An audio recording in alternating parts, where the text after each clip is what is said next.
할렐루야. 하나님께 영광 돌립니다. 시편 74편 두 번째 시간입니다. 12절부터 마지막 28절까지 말씀을 봅니다. 23절이네요. 한번 기도합니다.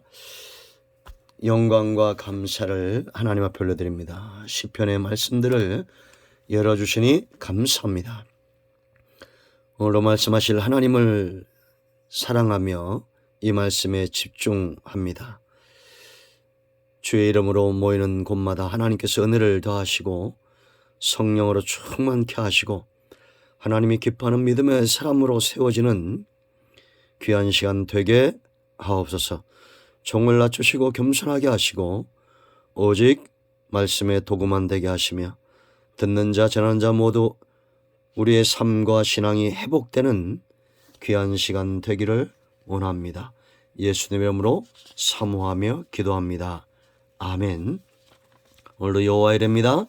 하나님께서 반드시 저와 여러분 삶 가운데 선한 목자가 되시기 때문에 인도하실 것을 믿습니다.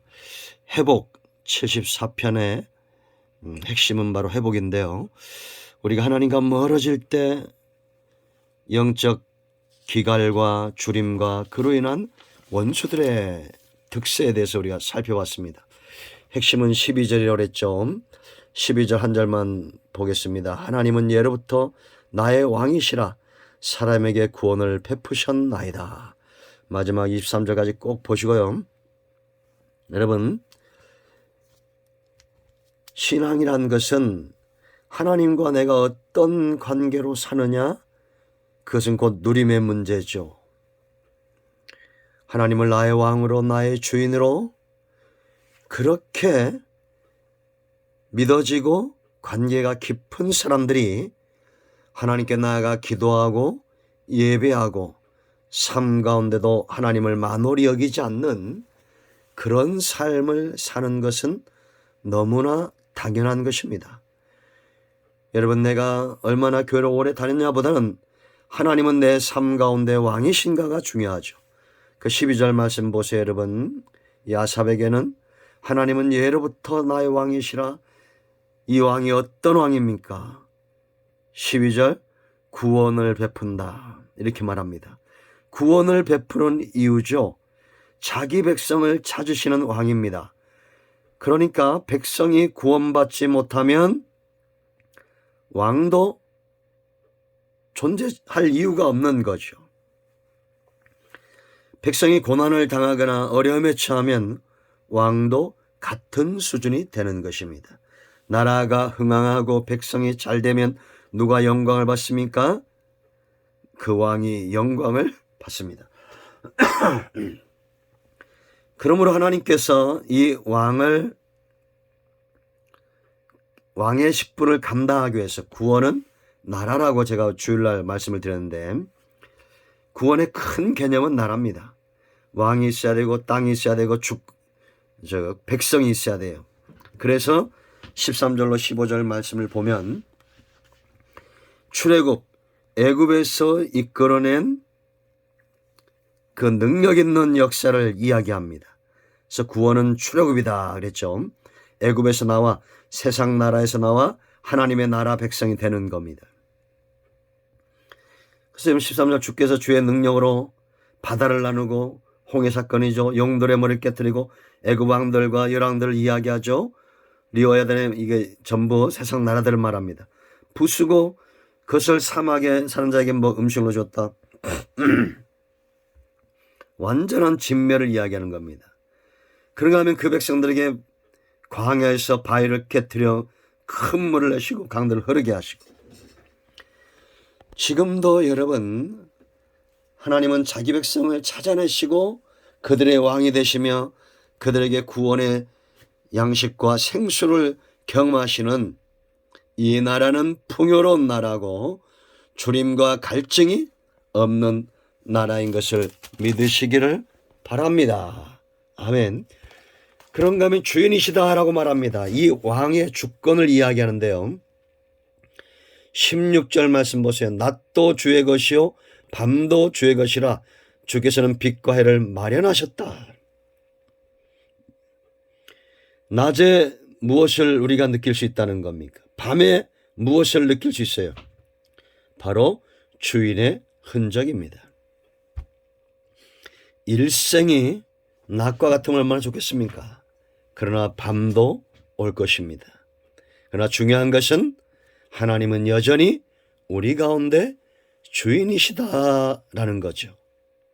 여러분, 낮에 넘어지지 않을 겁니다. 밤에도 상함이 없을 거예요. 왜냐? 주인이 지켜주시기 때문이다라는 거죠. 17절 보세요. 여러분, 땅에 경계와 질서를 세우신다.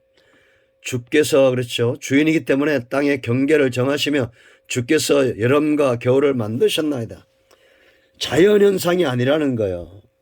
여러분, 제가 얼마 전에도 말씀드렸지만 빅뱅에 의해서 큰 폭발에 의해서 그러면 끊임없이 번져나거나 박살이 나야지 어떻게 이렇게 일정하게 낮과 밤에 질서가 있고 사계절의 질서가 있고 여러분 씨를 뿌리는 시기와 거둠의 시기가 있고 이게 어떻게 우연적 사건입니까?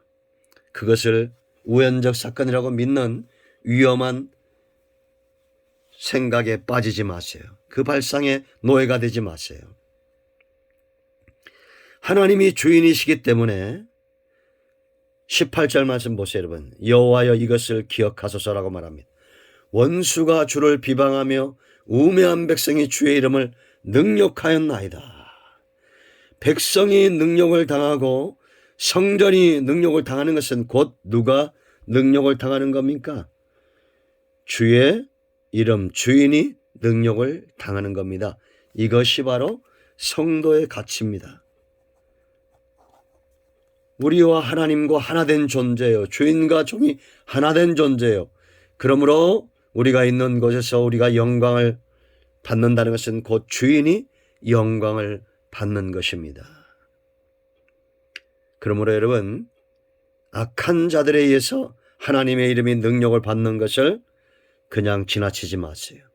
우리는 사소한 것들에 목숨 걸고 싸우지 말고 하나님의 영광을 위하여 기꺼이 앞장설 수 있는 그런 존재가 되어야 됩니다.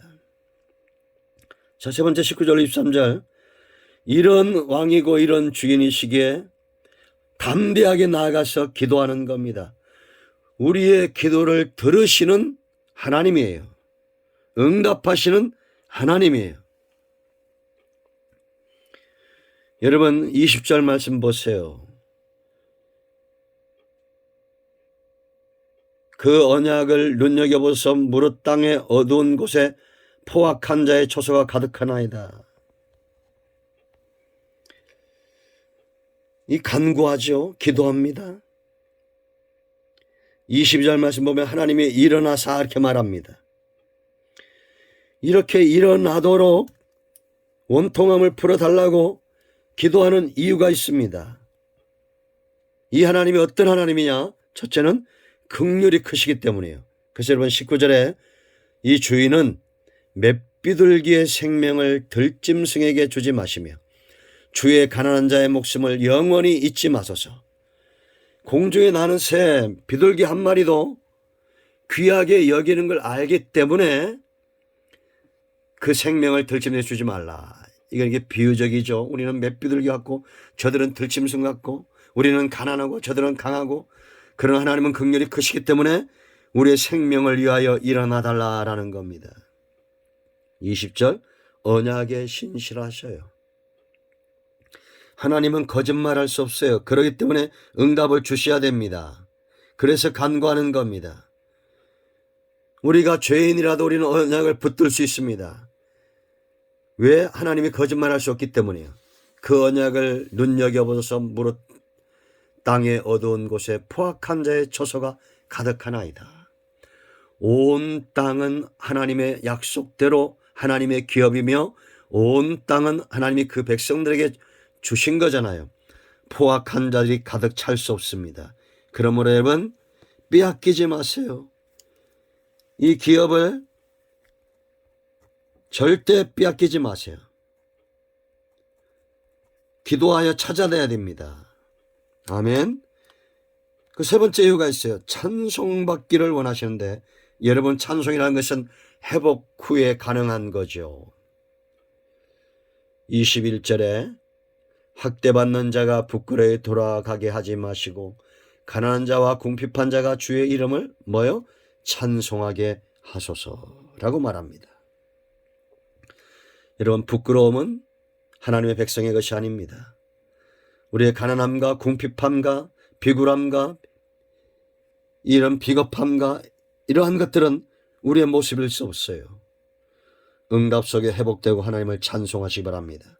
그런가 하면 하나님은 절대 대적질을 용납지 않는데 그 영광을 빼앗기지 않기 때문입니다. 22절로 23절, 하나님이 일어나서 이 주의 원통함을 푸시고, 백성의 원통함, 이 당시만 해도 지금도 마찬가지죠. 전쟁에 나가지면 그들의 신이 졌다고 생각하는 겁니다.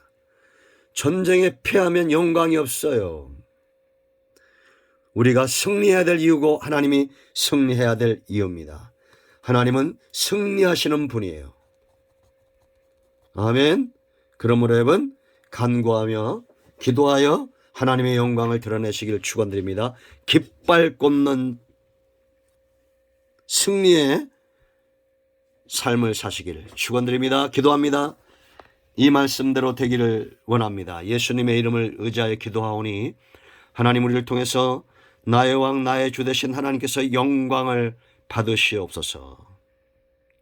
우리 가운데 마음이 상한 자, 병든 자 치유하시고 회복시켜 주시기를 원합니다.